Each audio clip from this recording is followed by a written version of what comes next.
Okay, this is just a really quick tutorial to show you how to use screen capture on the MacBook Pros in the classroom and Paint in order to do the assignment that's on your Google worksheet for Activity 2 of the PhET simulator for the Moving Man.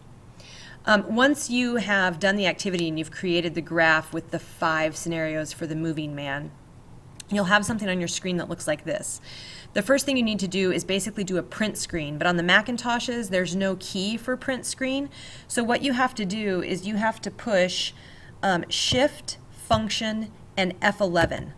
Now it's not going to look like it did anything, but it took a copy of your current screen and put it on the clipboard.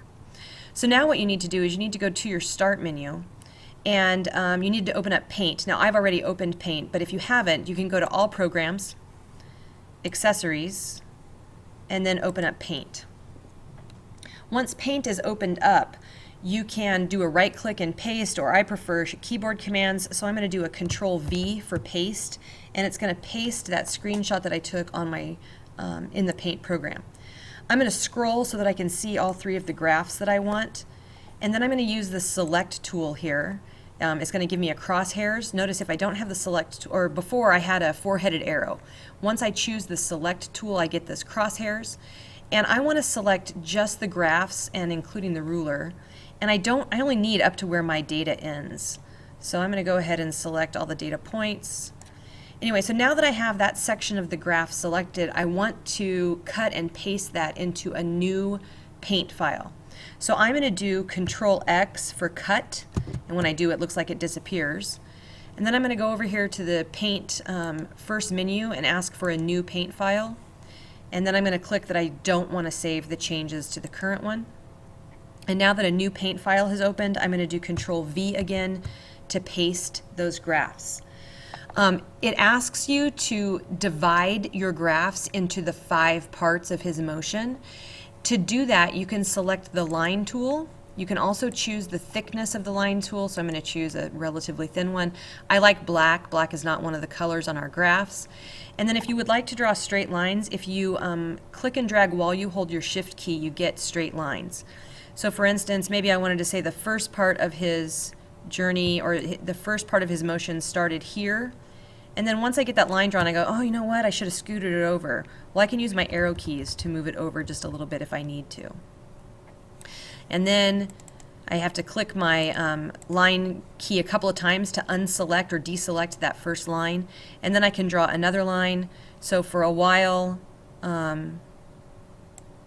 he was walking towards the house at relatively constant velocity. I know it doesn't look like it on my velocity graph, but it's sort of a straight line. And then notice I'm going to click to unselect that and then click it again to draw another line. And then for a while he slowed down.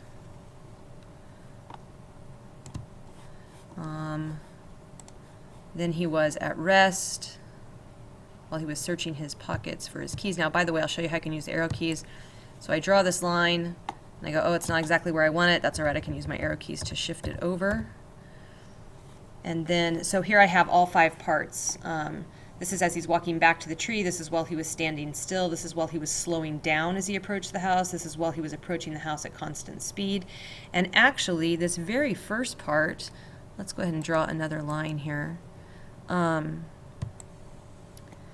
this very first part, I'm going to scoot it over just a little bit, right there. This part right here is where he was quickly accelerating towards the house, and then he sort of traveled at constant speed, and then he slowed down. Anyway, so they wanted you to label these 5 parts. Now to label them, I can use my text box feature. Oh, I know what part of the problem is. I may need to increase the background size of this. There we go.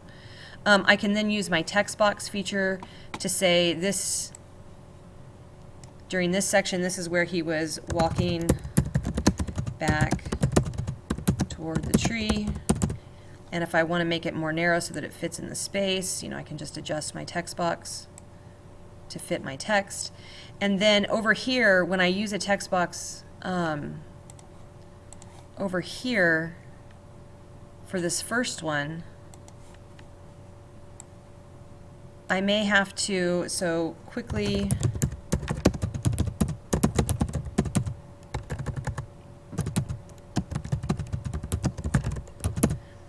because this is such a narrow area, I may need to choose to use like an arrow or something. Let's see, what can I use here? I'll just use this arrow to say that this applies. I should be able to rotate it. Will I be able to rotate it? Maybe I can rotate 180. Maybe I want to rotate it.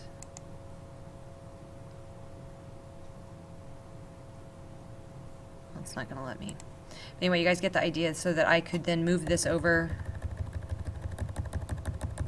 to show that it's right in that area. By the way, I could go back to my select tool. I could select this text and I could move it down here.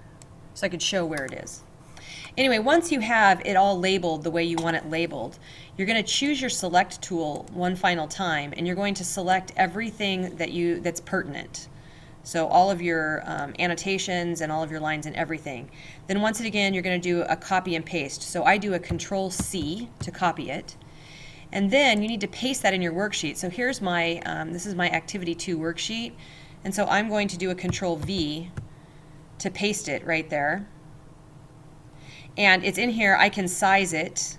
I should be able to select it and size it if I want, to make it fit the best in my document.